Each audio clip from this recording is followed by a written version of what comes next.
Good evening, everyone. I'm Leah Cooper with your JCN News. It's wonderful having you back with us. Something positive coming out of CARICOM's talks concerning the recent eruption of violence in Haiti. Foreign Affairs Minister Darren Henfield tells our news team that the island nation's foreign minister gave the heads of conference a report on his government's view of that situation. At the end of the day, he says, the conference should hone in on CARICOM's efforts to improve circumstances in that country. We all agree that it's an economic problem.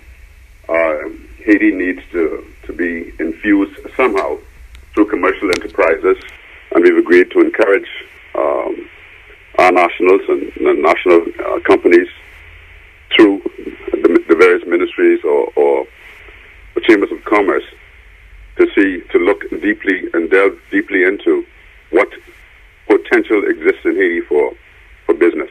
The minister adds that if the economy in Haiti can be improved by providing business opportunities for Bahamians, this will encourage more Haitian citizens to remain home rather than risking their lives in sometimes tragic sea journeys. As for the time frame, Mr. Henfield says this.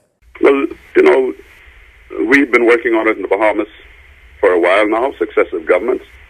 I know you were aware that last year the Prime Minister led a delegation of cabinet ministers. I know you also might be aware that the Chamber of Commerce made a trip for the sole purpose of exploring opportunities in Haiti for Bahamian businesses. And so it's a work in progress. To put a fine line on the time that it will take, it's very difficult to do.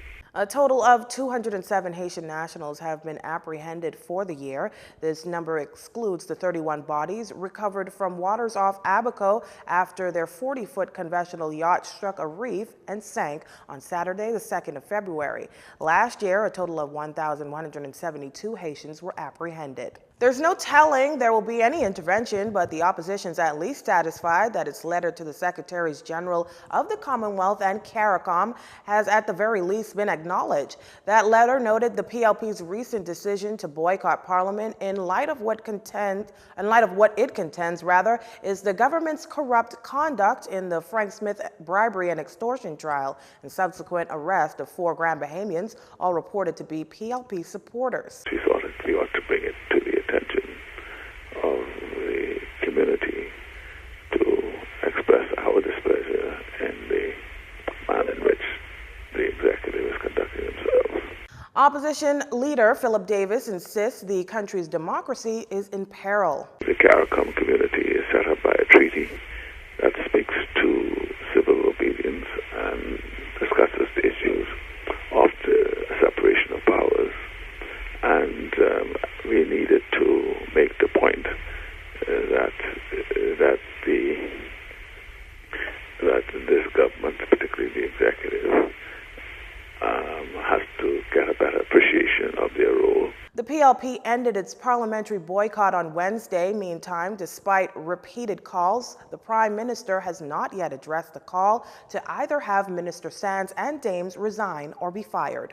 This month, ushering in a project the government's using to evaluate state-owned enterprises, those entities funded heavily by the public purse, to the tune of nearly $400 million, but with little structured fiscal oversight. As Deputy Prime Minister and Minister of Finance Peter Turnquest noted during the mid-year budget statement in the House of Assembly on Wednesday, the project's to take place over 3 phases. The first being an analysis of SOEs, authorities and other quasi-government entities and their operations, so as to provide forward-looking strategies for each entity. The second phase will include the formation of a comprehensive strategy to cost rationalization and cost recovery for state-owned enterprises in line with international best practices, as well as an efficient financial management and reporting model.